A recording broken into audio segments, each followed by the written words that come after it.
Consulta delle autonomie, Zaia faccia a faccia con categorie economiche, sindacati ed enti locali per spiegare il percorso. Confermo, dice, le 23 materie, da cui non si torna indietro. Unanime la richiesta, fare presto. Reddito di cittadinanza al via, tutto pronto anche nella Marca. Da domani si aprono i termini per presentare la domanda. Le richieste vanno presentate alle poste, ai CAF oppure online. Incidente nel pomeriggio a Maserata, in una stradina sterrata un'auto si scontra frontalmente con un trattorino agricolo, 79enne in gravissime condizioni. 5 squadre dei pompieri a lavoro tutta la notte per spegnere il tetto di un casolare in fiamme a Quinto di Treviso, edificio inagibile, le parole della proprietaria salvatasi per miracolo. Esimo atto vandalico in centro storico a Treviso, colpita questa volta Porta San Tommaso, furioso il sindaco Conte che dice: una volta presi faremo pagare loro fino all'ultimo centesimo. Le riprese si terranno ad aprile sul Montello, ma oggi a Treviso è iniziato il casting per selezionare le comparse della serie diretta dal premio Oscar Sorrentino, giovani e meno giovani all'assalto. Grande festa conegliana per la sfilata dei carri di carnevale seguita in diretta dalla nostra emittente in 30.000 tra colori, musica e fantasia. Intanto il carnevale lunare di Venezia, la sua nuova Maria, e si tratta della 19enne di Mogliano, Linda Pani. Telespettatori di Antena 3, buonasera, ben trovati. L'edizione di Treviso dei nostri telegiornali si apre tornando a parlare di autonomia del Veneto, del percorso dell'autonomia del Veneto. Stamane la consulta delle autonomie convocata dal governatore Luca Zaia per spiegare di fronte a sindacati, enti locali e categorie economiche l'iter del percorso. Una parola importante da parte del governatore è sulle 23 materie dalle quali non si torna indietro. Confermo, dice, le 23 materie, la richiesta delle 23 materie. Sentiamo. Abbiamo seguito pedissequamente quanto è previsto dalla Costituzione, chiediamo le 23 materie, abbiamo rinforzato la nostra richiesta con un referendum al quale hanno partecipato 2.328.020. Direi che ci siamo, adesso spetta al governo decidere di inviare in Parlamento la bozza e ne accettiamo anche una discussione. Indietro non si torna. Il Veneto tiene ferma la richiesta di autonomia con competenza sulle 23 materie elencate in Costituzione. Zaia lo ribadisce alla consulta del Veneto per l'autonomia davanti ai rappresentanti del mondo politico, economico, accademico e sindacale del Veneto, dove si è fatto il punto della situazione. Penso che se si decidesse la procedura della preintesa firmata tra Governo e Regione Veneto, questa preintesa potrebbe andare velocemente in Parlamento e iniziare una discussione, quindi anche prima delle europee. Questa ricerca sempre della deadline, dell'ultimatum non mi trovo tanto appassionato. Dico che il dibattito con una vera e propria riforma come questa ci vuole. Dico a tutti che noi siamo sul pezzo, non si è assolutamente rallentata la macchina, tanto è vero che, come vedete, il dibattito c'è tutti i giorni. Un percorso che potrebbe essere illustrato al ministro Stefani nel corso di un incontro convocato giovedì, al quale parteciperanno anche i presidenti di Lombardia ed Emilia-Romagna. Le 23 materie sono scritte e elencate in maniera puntuale in Costituzione. Quanto alla norma finanziaria che abbiamo definito con il MEF, è una norma assolutamente rispettosa delle altre regioni, non è una secessione dei ricchi come dice qualcuno, anzi invito tutti ad andare a leggersi la norma e a leggere quello che chiediamo. Zaia non teme che il processo verso l'autonomia possa essere ostacolato da polemiche interne alla maggioranza di governo. Io ho fiducia della maggioranza, visto e considerato che è rappresentata da due partiti che hanno sempre sostenuto l'autonomia, l'hanno messa nel contratto di governo e l'hanno anche messa nel DEF. Dall'altro, se si continua a parlare della secessione dei ricchi, invito tutti ad andare a leggere perché non è così. Cioè dire scemenze le si dice solo perché non si vogliono affrontare i veri problemi e la secessione dei ricchi rischia di diventare un alibi per qualcuno. Intanto anche dalle categorie economiche la preoccupazione per quello che ritengono un allungamento dei tempi, la richiesta unanime è quella di fare presto.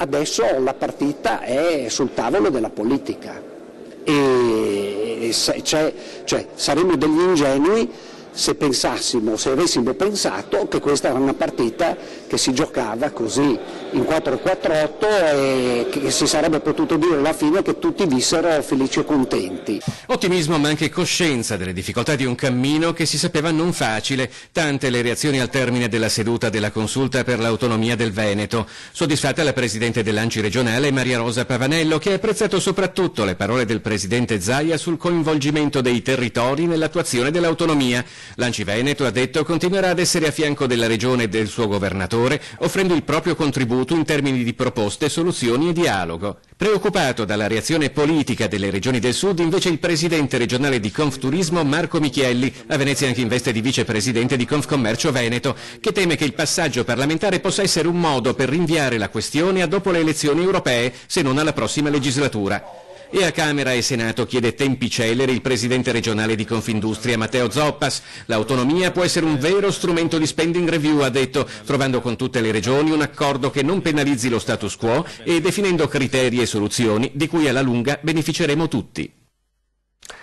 Intanto, a proposito di governo, da domani anche nella Marca la possibilità delle richieste del reddito di cittadinanza, dunque al via anche nel nostro territorio. Da domani si aprono i termini per presentare la domanda. Le richieste vanno presentate alle poste, ci sono già i cartelli affissi come vedete, oppure ai CAF, oppure online nel sito www.redditodicittadinanza.gov.it se in possesso di SPID, il sistema di identità digitale. Presso i 39 centri per l'impiego del Veneto gli interessati trovano già da oggi, ha detto l'assessore al lavoro regionale Elena Donazzani, gli avvisi su come richiedere il reddito, anche se in questa prima fase operativa i centri per l'impiego non sono coinvolti direttamente. In tutte le sedi centrali e decentrate sono disponibili cartelli informativi su dove presentare la domanda e sulle modalità di rilascio. Da aprile, dopo che l'INPS avrà verificato i requisiti dei richiedenti e le poste avranno consegnato agli aventi diritto la carta prepagata che erogerà il reddito, i centri per l'impiego convocheranno i beneficiari per l'inserimento occupazionale.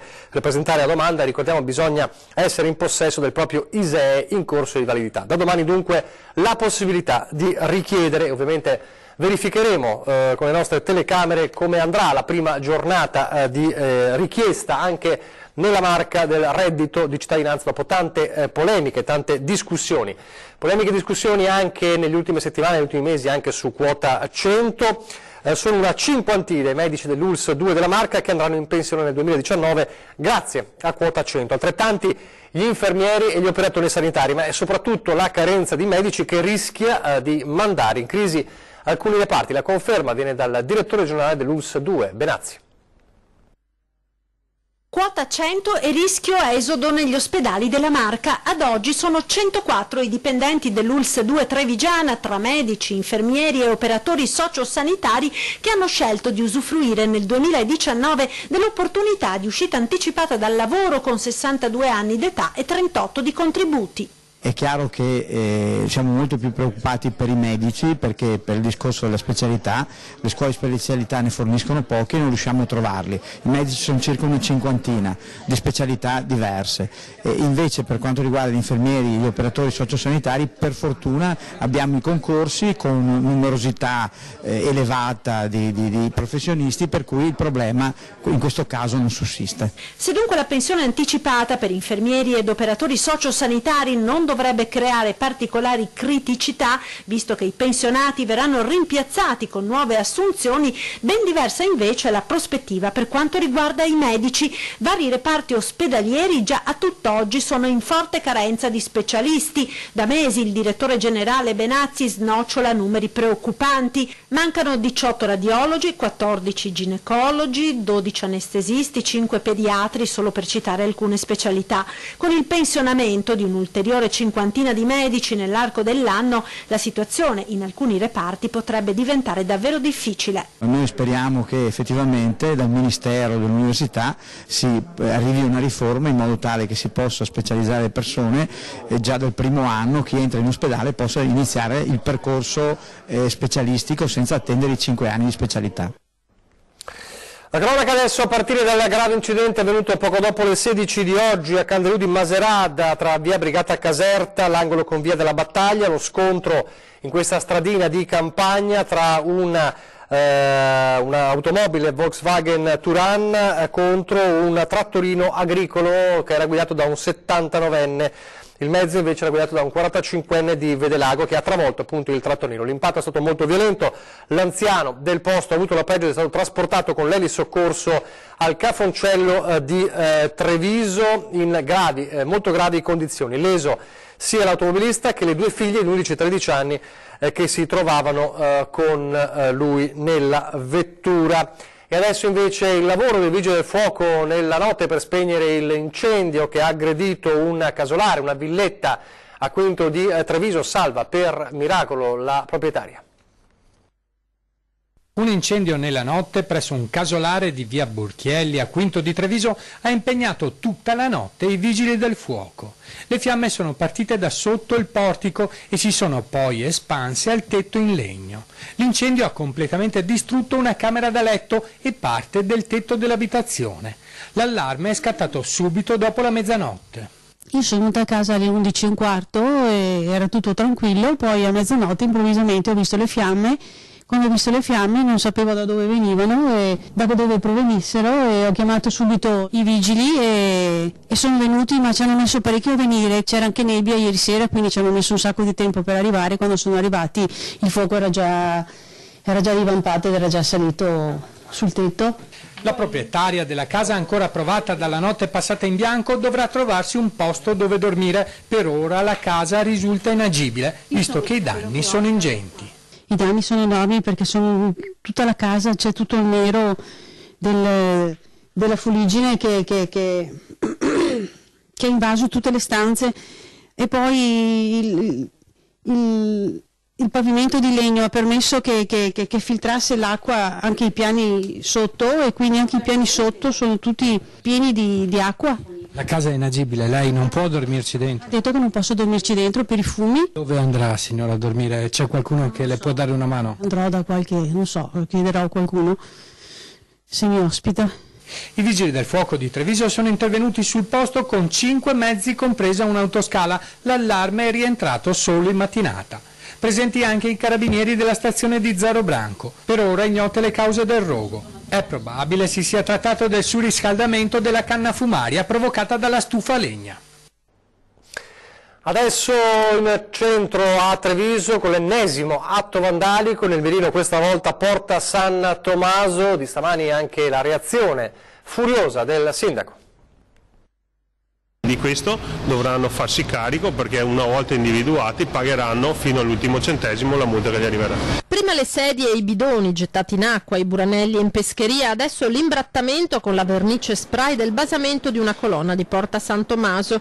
Atti di vandalismo a ripetizione in centro, stavolta è toccato a un monumento storico, uno dei simboli della città. Il sindaco Mario Conte è furioso e vuole a tutti i costi risalire ai responsabili. Hanno fatto altri danni su alcune panchine, ma basta semplicemente questo danno, anche perché ricordo che chi imbratta e rovina la città offende tutti i trevigiani, quindi noi non abbiamo alcuna intenzione di tollerare. Adesso faremo le ricerche con le videocamere di sorveglianza, individueremo i responsabili e responsabilizzeremo anche le famiglie, perché non voglio che questi danni poi vengano ripagati dalla collettività. Chi sbaglia deve pagare, chi offende i trevigiani deve pagare molto di più. Guai a minimizzare, ammonisce Conte, che ha appena scoperto il fatto si era sfogato sui social senza usare giri di parole. Sono delle scemenze, dei simboli che non hanno alcun significato e che non mi vengono a dire che sono delle semplici ragazzate. Questo è un danno che i trevigiani dovranno pagare per cancellare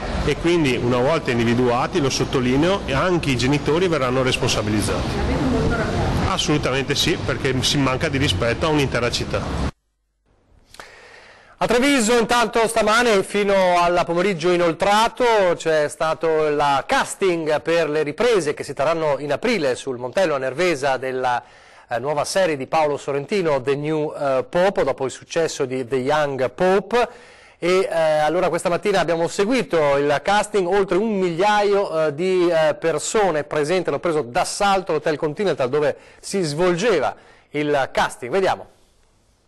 Sono pensionato, piuttosto che andare a guardare i cantieri di lavoro ho detto vado a fare un casting. Useranno delle grotte che ci sono a Nervesa che dovrebbero riprodurre Lourdes, quindi immagino che ci saranno sciancati, suore, non ho idea. In attesa del proprio turno l'immaginazione corre e chi è in fila spera di avere la faccia giusta per Sorrentino. Loro sono i partecipanti al casting per The New Pope, la nuova serie del regista napoletano. Servono circa 400 comparse da scegliere tra migliaia di aspiranti. La coda è così così lunga da circondare l'isolato dell'Hotel Continental, sede del Provino e luogo già scelto dal cineasta nel 2003 per girare alcune scene del film Le conseguenze dell'amore. Ampio il ventaglio anagrafico e varie le motivazioni, da chi fa sul serio a chi è spinto dalla curiosità. Un passatempo diverso dal solito e anche, inutile negarlo, un modo per fare due soldini. Insomma, tentar non vince. Certo, si spera sempre, a me piace molto il cinema, il mondo del cinema e dello spettacolo, quindi si spera. Perché ho iniziato a studiare cinema e mi sembrava una buona opportunità. Studio cinema, mi piacerebbe entrare a far parte. La curiosità e l'interesse per Sorrentino. Ho tempo, quindi mi fa piacere partecipare. Abbiamo sentito di questa possibilità attraverso comunque i social media e mi sembrava un'opportunità carina. E poi anche l'aspetto economico che non so ancora quanto eventualmente sia. Per non parlare della notorietà e del fascino dei protagonisti della serie. Non si sa mai che si riesca a stare sul set a fianco di Jude Law. È uno dei motivi in cui siamo qui. Certo, sicuramente.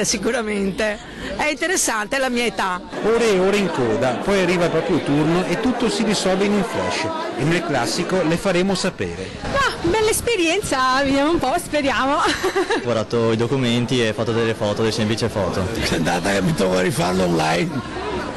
Perché non so fare che roba. Bisogna che mi fai fare la figlia. Magari solo per pochi minuti, ma alla fine The New Pope sarà fatto anche da qualcuno di questi volti. E allora in bocca al lupo. O forse, dato il soggetto a sfondo religioso, meglio confidare in un intervento divino. Mettiamo limiti alla divina provvidenza noi. Accettiamo tutto. Quello che arriva è buono. Adesso a Mogliano per la visita del Ministro dell'Economia Giovanni Tria all'Innovation Park delle Generali. Si tratta non soltanto di portare innovazione verso i vostri clienti, che sono i cittadini e le imprese, ma anche significa sviluppare una grande domanda di innovazione nel Paese, quindi coloro che poi offrono servizi innovativi in direzione dei cittadini, in direzione delle imprese, quindi far crescere più generalmente le imprese italiane proprio nella parte più avanzata, nell'eccellenza, la capacità di innovare. Innovazione che genera innovazione, finisce per fungere da motore del sistema economico del Paese. Il Ministro dell'Economia Giovanni Tria, in visita all'Innovation Park di Generali a Mogliano Veneto, ha sottolineato il ruolo molto ampio nel sistema economico italiano della compagnia assicurativa ed il Governo, inteso come istituzione, deve tenerne conto come esempio di interazione tra la finanza e l'economia reale. Ed oggi, in occasione della visita del Ministro e dell'Open Day all'Innovation Park, il Country Manager Italia Marco Sesana ha lanciato il piano partner di vita al 2021 con 300 milioni di investimenti nel triennio per l'innovazione, le competenze e le persone e 1150 assunzioni sempre nel triennio. Vogliamo avere un ruolo attivo per migliorare la vita delle persone, ha detto Sesana, insieme ai nostri agenti e ai nostri consulenti. Pochi istanti di pubblicità, torniamo subito.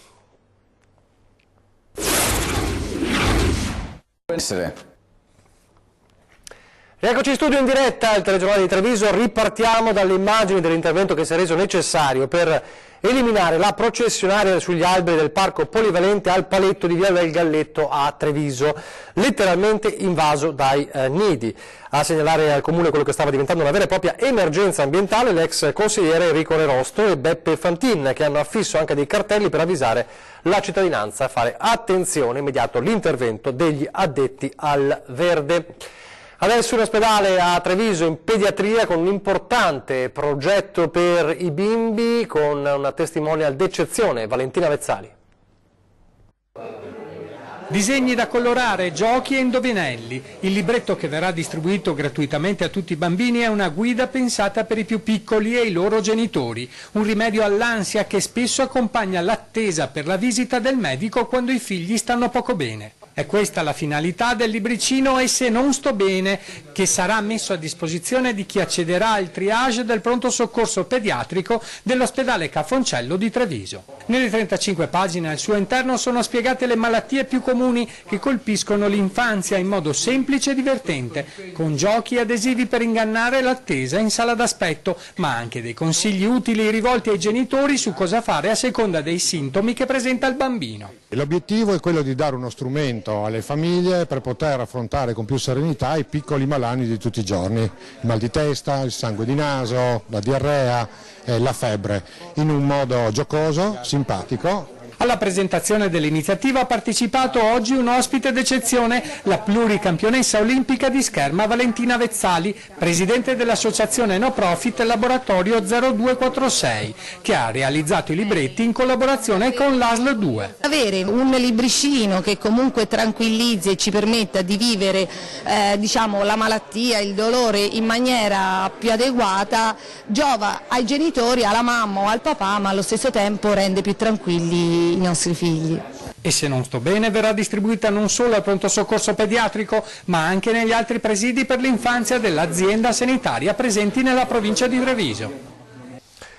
Ancora la sanità, un centro regionale per i pazienti neuromuscolari è il traguardo che vogliono raggiungere le associazioni che trattano queste malattie. A Treviso si è parlato di SMA, l'atrofia muscolare spinale.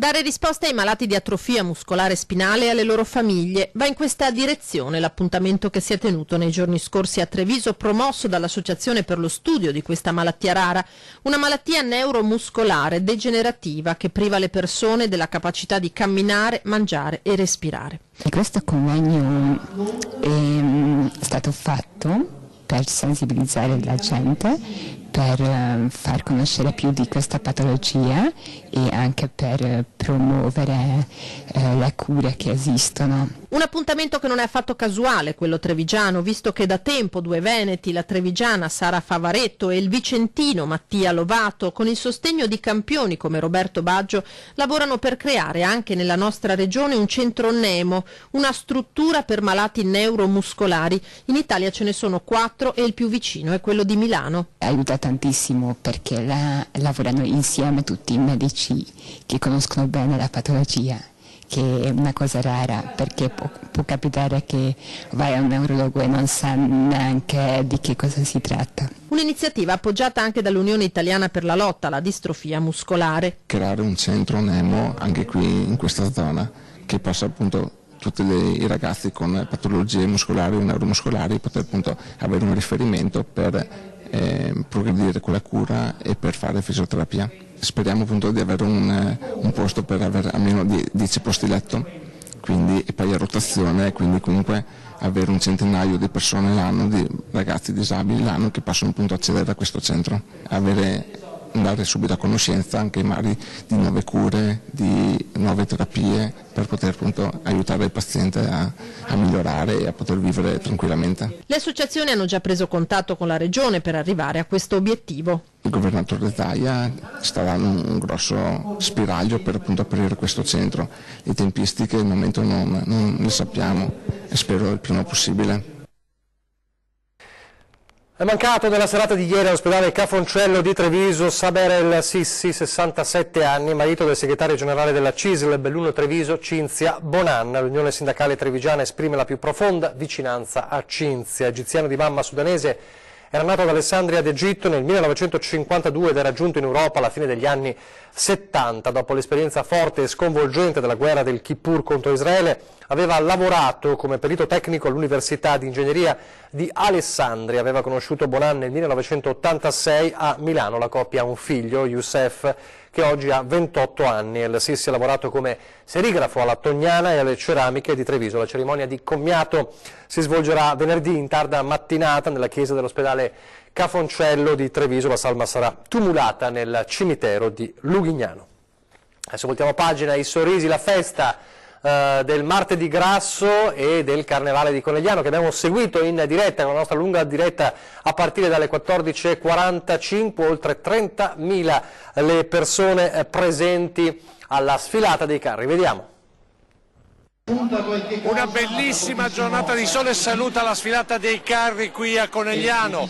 Un buon pomeriggio a tutti voi dalla voce di Lucio Zanato che con Alice Montagniera oggi vi racconterà questa sfilata dei carri. Eccoci, siamo nuovamente scesi in strada. Un vero bagno di folla per la sfilata dei carri di Martedì Grasso a Conegliano. In 30.000, secondo le stime degli organizzatori, gli spettatori che hanno vissuto con i figuranti questo vero e proprio rito di carnevale. 21 i gruppi che sono transitati lungo il percorso dal Ponte della Madonna fino al Cavallino e ritorno, con il passaggio d'onore davanti al palco allestito alla scalinata degli Alpini. Ad aprire, è il caso di dire, le danze, le Majorette di Prata di Pordenone, a dimostrare come la sfilata della città del Cima sia in realtà l'appuntamento in maschera di tutta la sinistra Piave. Emozionanti i ragazzi speciali del Ceodo di Cozzuolo e la loro voglia di raccontare l'energia della terra fertile. Da Soligo a Fontanelle, da Susegana a Bibano di Godega, tanti gli allestimenti che hanno richiamato, e sempre con garbo ed allegria, temi fantasiosi e personaggi cinematografici come gli acchiappafantasmi di Ghostbusters. Ma forse lo spunto davvero particolare l'hanno dato i ragazzi dell'Istituto Enologico che hanno ricordato i 50 anni del Cerletti, ma anche dal primo incrocio Manzoni. E con questo allestimento non poteva mancare il brindisi del sindaco per un pomeriggio di festa che ha fatto divertire e che grazie ad un discreto ma numeroso servizio d'ordine tra vigili e protezione civile oltre un centinaio di addetti è scivolata via senza problemi. Da domani si entra in Quaresima con il rito delle ceneri, ma a Conegliano iniziano sin d'ora a progettare la sfilata del prossimo anno che ha già un titolo, Carnevale 2020. E c'è un po' della marca trevigiana anche nel Carnevale Lunare di Venezia, che oggi con lo svolo del Leon si è chiuso appunto le sue cerimonie ufficiali, perché la Maria del Carnevale è di Mogliano. Linda Pani e la Maria 2019 è stata scelta lunedì sera nella serata di gala alla Fenice tra le 12 partecipanti e l'anno prossimo sarà la protagonista dell'edizione 2020, in particolare nelle vesti dell'angelo che calerà dal campanile su Piazza San Marco nel weekend di apertura dei festeggiamenti. Il volo è proprio la cosa che io fin da bambino ho sempre desiderato di poter vivere in questa mia amata Venezia, perché io sono veneziana di famiglia, veneziana di sangue, e quindi questa città che per me è come una persona della quale sono veramente innamorata, poter avere la possibilità di fare il volo è veramente un sogno che si realizza e che ho sempre desiderato. Linda prende il posto di Erika Chia, ha 19 anni, occhi azzurri, capelli biondi, alta 1,70 m, abita a Mogliano Veneto. Il palcoscenico già lo conosce, visto che ha partecipato all'edizione 2017 di Miss Italia, dove ha vinto la fascia di Miss Social Optima. Difficile però nascondere l'emozione. La Maria deve essere aperta a 360 gradi a ogni tipo di novità, deve essere una persona trascinante, deve avere portamento, essere elegante ma allo stesso tempo non rinchiudersi, quindi poter essere se stessa, essere spontanea, spigliata, deve essere una donna. Deve essere veneziana, esattamente, grazie io cerco gli aggettivi ma è cosa più semplice che non veneziana. L'importante è appunto che sia veneziana, una ragazza che si senta veramente nella sua Venezia, si senta rappresentata perché la sente sua. Complimenti a Linda. Adesso invece parliamo di 20 e 10 fra pochissimo, e questa sera è un tema importante perché parliamo della lingua italiana, dell'italiano ai tempi dei social network, della cosiddetta civiltà, generazione digitale. Lo faremo con Michele Cortelazzo, linguista, docente all'Università di Padova. Allora, com'è cambiata la lingua italiana in questi nostri tempi? Ne parleremo con lui fra pochissimo. È davvero tutto, vi lascio alle previsioni del tempo. Grazie per averci seguito, arrivederci.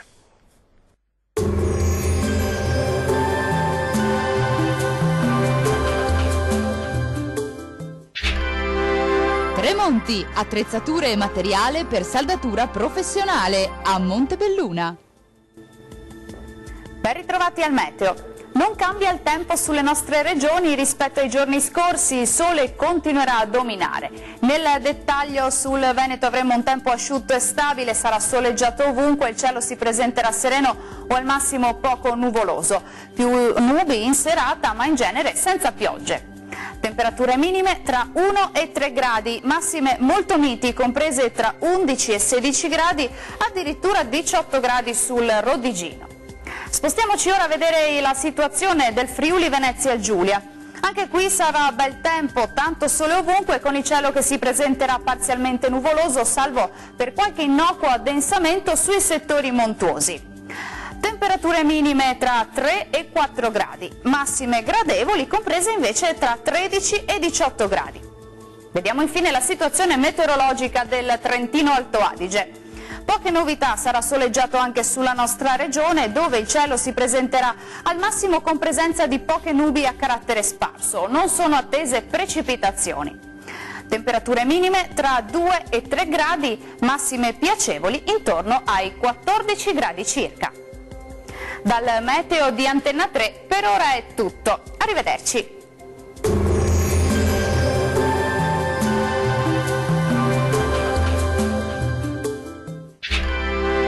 Tremonti, attrezzature e materiale per saldatura professionale a Montebelluna.